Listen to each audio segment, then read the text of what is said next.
board or commission, you seem very thorough. I'm being serious. Yeah. No, I was on the zoning board for 10 years. I'm sorry, I interrupted you. And that's okay, that's okay. I've been very happily living in my own little cocoon, and Mr. Biozzi and I used to work together, so he knows about my thoroughness. That's why she knows. Boy, we certainly could use your. I'm sorry? I trans. Yeah, Yeah. I can't hear you, sorry. It was always the Tory twins. The Tory twins, absolutely. Well, Greg is in San Diego. They're both engineers. Greg is in San Diego, and Keith is in DC. He's an administrative team. So they did very well. Yeah, oh, absolutely. They did great. Give us some thought. We could certainly use your skill sets in town. But not now. Yeah. Strong women on. Yeah, I'll think about it now. Well, my initial response is I appreciate it, except I feel like I gave my 10 years. Yes, you did. And, now I'm sort of enjoying my little anonymity and Make it a the vote. fact that you didn't remember who I was and my name didn't mean anything to you is wonderful. Oh, I know, did you? Like I used to use my children's birthdays passwords so I could remember their Exactly. birthdays. So I'm very forgetful. Oh, no, not a problem, not a problem at all. No, I don't use my kids' birthdays. No, you're not supposed to. Oh, you're not? I can't remember. That's why I used to go back. Chances better. Okay, moving on, number 6, sewer ordinance amendment. Discussion of council vote or other action. This is a first reading. Mr. President, can I just make a quick comment on that? Yes, please.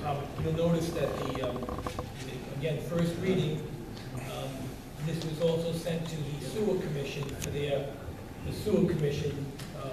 comment. They made, the ordinance was drafted by me, their comments are on the front page. Your comments are where? If you look at the letter from the sewer board of sewer commission signed by Maura Beck, that indicates they wanted some changes to the ordinance that I drafted at the behest of the town administrator, which. Yeah, and if you look, one of the things that they discussed is the sewer commission may waive the use fee for an unoccupied in-law apartment. Right. So what I'd like to do is, although we're first reading, I want the council to know and maybe even support that I'm going to, prior to the second reading, incorporate the sewer commission's recommendations into the ordinance for the next meeting. Okay. If you look on page 3 of your package, just so that I get a funny feeling right now. You look, there's a letter from the sewer commission. Yeah. Underneath that, there is the actual ordinance. Yes. That is what I prepared. Okay. I prepared it, sent it to the sewer commission, and then the letter came in So it response has to to it. be revised. It has to be revised at their recommendation. I think we should revise it accordingly. I would like to change it to add and modify it to reflect those changes. So between now and the second reading, I'll do that. If the council authorizes me to do so. Just for the record, the essence here is to give the sewer commission the latitude to be able to deal with circumstances such as Mrs. Curry's, and be able to make a decision as to whether or not a in-law apartment, and only in-law apartments, are unoccupied and therefore should not be charged. And with the affidavit and the right language in the ordinance, I think it's an appropriate way to move this forward. Okay. So we're looking for a date for the second reading? Yeah, we can discuss this evening, though, correct? Oh, yeah. And then the council, I assume the council would want me to revise it.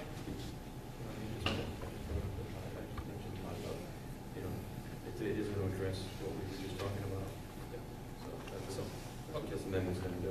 Okay, if I may, Mr. President, we see here that Administrator Obzowski had some concerns, and I just want to make this part of our record of reviewing this. Gary asked the question, does the unit have to be empty for a year or 6 months? And then Mr. Carpenter, the sewer water superintendent, feels that it should be at least a year instead of having residents. Because you can have family members come in and out, snowbirds, if they're so fortunate enough. The other piece, Mr. President, if you go to the, looks like the last paragraph on that very front page, first page. Let's see, 1, 2, 3, 4, 5 lines up. They're talking about if it's a legal in-law apartment, it can be no larger than 750 square feet. Our current ordinance, maximum of 700 square feet. So that's something we just want to keep an eye on. And that's about it for me, for the first reading.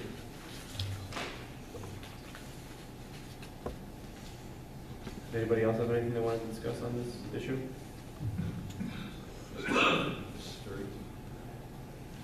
I'm sorry. Yes, You can come on up, ma'am.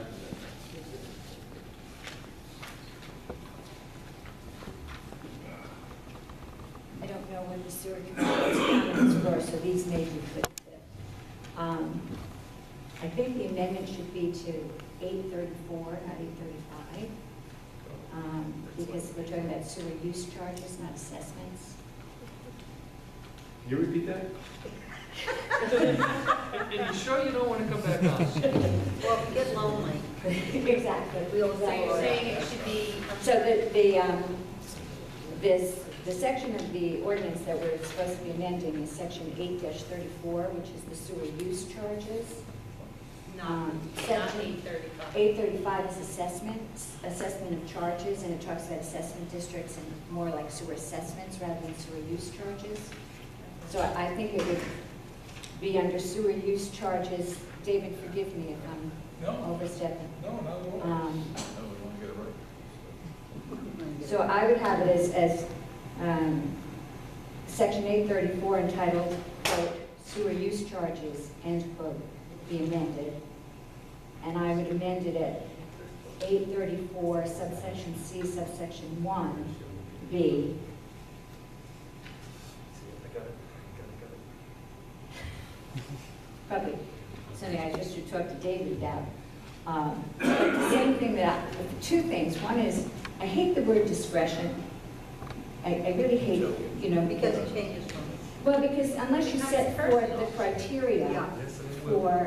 for how they can act in an affirmative way, it really is a very loosey-goosey kind of a thing. So, I mean, it's no problem if it's discretion in accordance with the criteria set forth in the amendment to the sewer use charge portion of the ordinance. But I think you have to have criteria. I don't think you just give them discretion.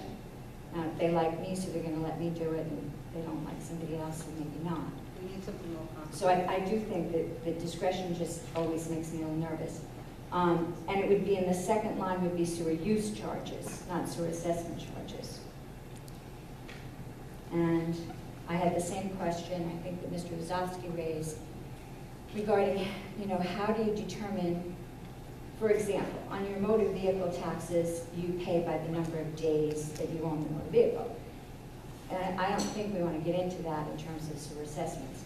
So, my loose markup was to say, where it talks about filing an affidavit, and it would say vacant and unoccupied, and whenever such dwelling is occupied by family members as of the filing of the affidavit.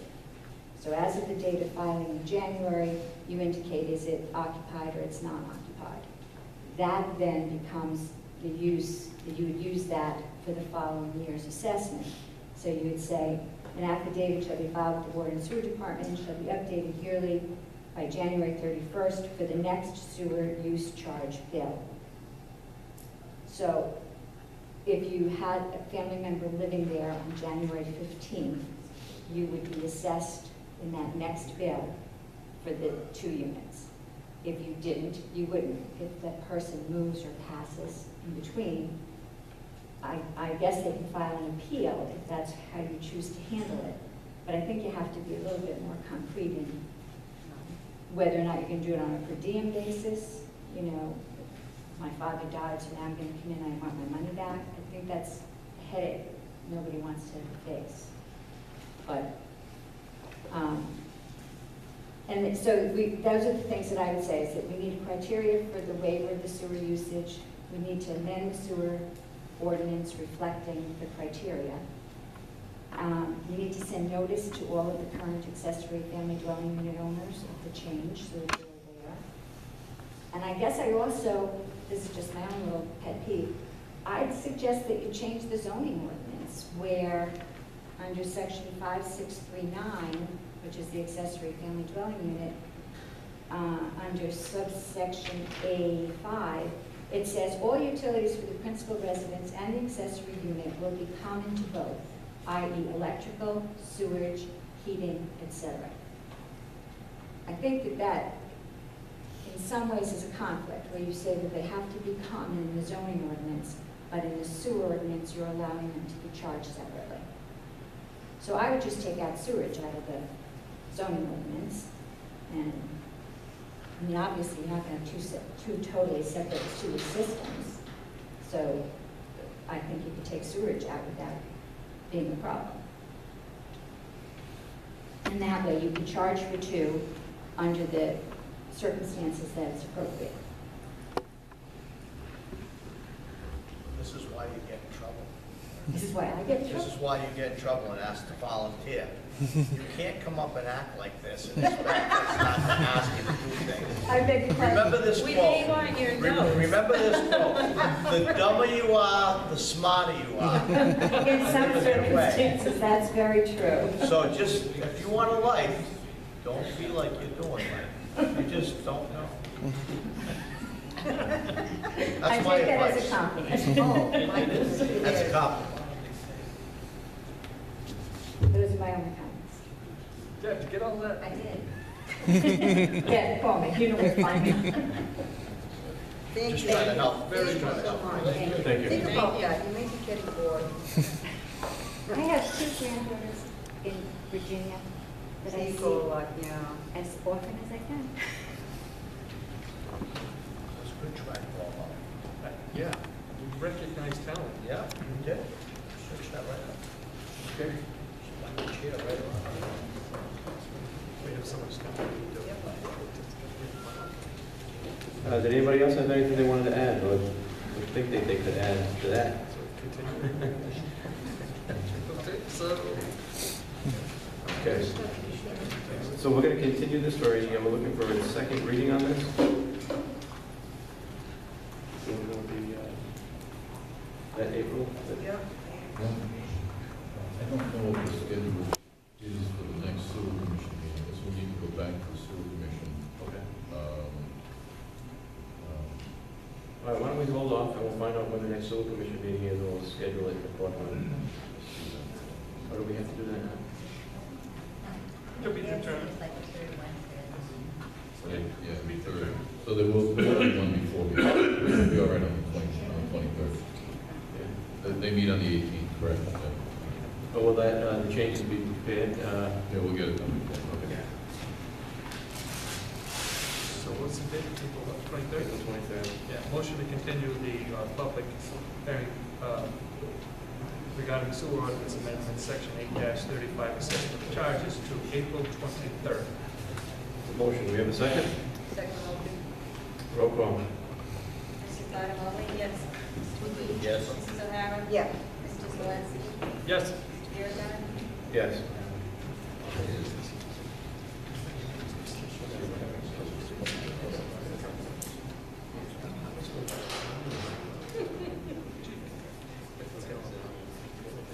All right. Once again, we're going to make a minor change to the order.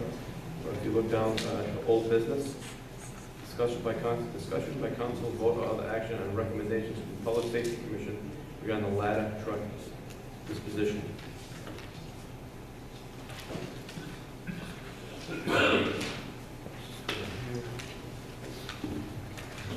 Chief, did you want to come up here?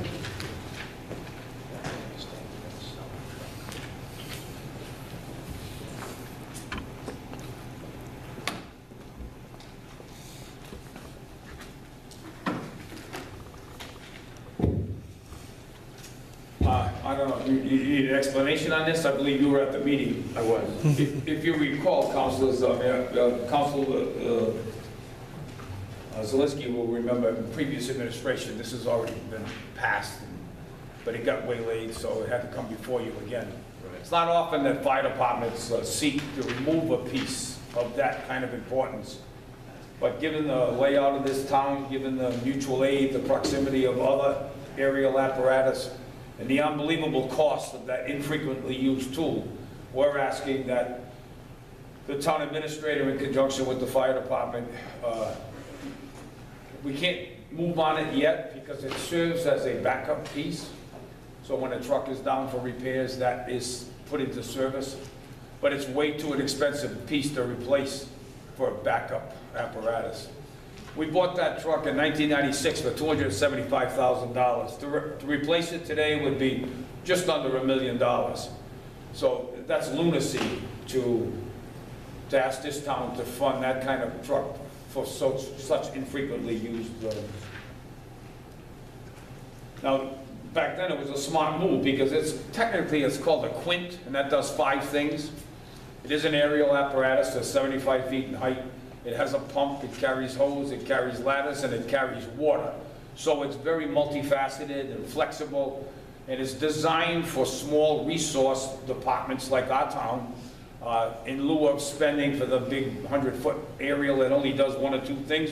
This thing can do 5 things, but it doesn't do any of them great. And that's the problem. You pay for that. This town spent $32,000 in the last 3 years on repairs of this truck.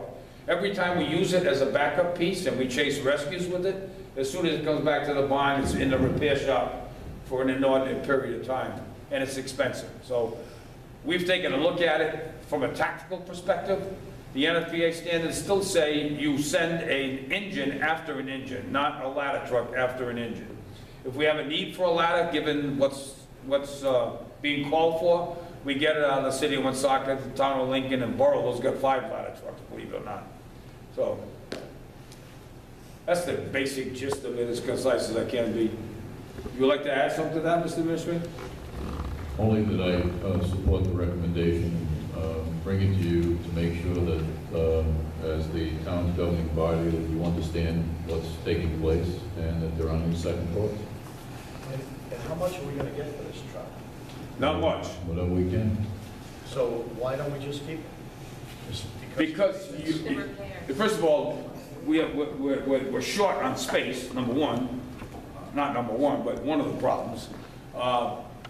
We can't man it. We don't have enough people because the first truck out of each barn is the engine, not a ladder. So you're keeping it, and it's costly. Every year it gets tested for stability, for structural soundness. That's an expensive proposition for a truck you're not going to use for another year. That's what cost us. It cost us $10,000 subsequent to an inspection that it failed last year. Now, I've been here 19 years, and I've never had that stick go up in earnest. Now, there comes a time in your life where you stop spending good money for something that you never use. It looks good, it's pretty, it's in good shape, the guys take real good care of it. But, you know what, in truth, this is a bedroom community that has no height. We have very few structures that warrant that kind of apparatus. You know, a couple of mills maybe, the hospital, and even then, the city of Woonsocket has multiple ladder trucks sitting closer than we can get to it. So, at least that's our personal philosophy. You may get another chief walk in here and say, that guy's nuts, what's he doing, dumping a ladder truck? Well, that's what I was thinking. I'm sure. You were leaving, and the next chief comes in and asks, we need that $1 million truck. Well, I can put your questions to bed. This, best case scenario, it can't happen until well after I'm gone, so you can revisit this. You get my drift. The value of this truck is not going to be the saving grace to a future decision to purchase a new one. I mean, as the chief indicated, we don't have the resources to be able to replace that truck with a new ladder. I mean, it's a 96. 96. So, you know, it's already 22 years old. But it was in good shape. It isn't. It's in very good shape. Yeah. But it costs a lot of money to keep it in good shape. Yeah. That's our challenge. It costs a lot of money to keep it in that shape. Well, I still want to let something go and then have to buy it back. And that's why it's here. It's, you know, the second considerations, we need to air them out. That's it. Nothing can be done until the new engine that come in. It's not till October anyway, so you'll have plenty of time. There's no acute danger there. And certainly that can be revisited. Mr. President, if I may. President Beauregard, Administrator Zofsky, myself, as I was there in the capacity as a Public Safety Commission member, we had testimony that the chief just said. It makes sense to dispose of this vehicle from a cost savings as well as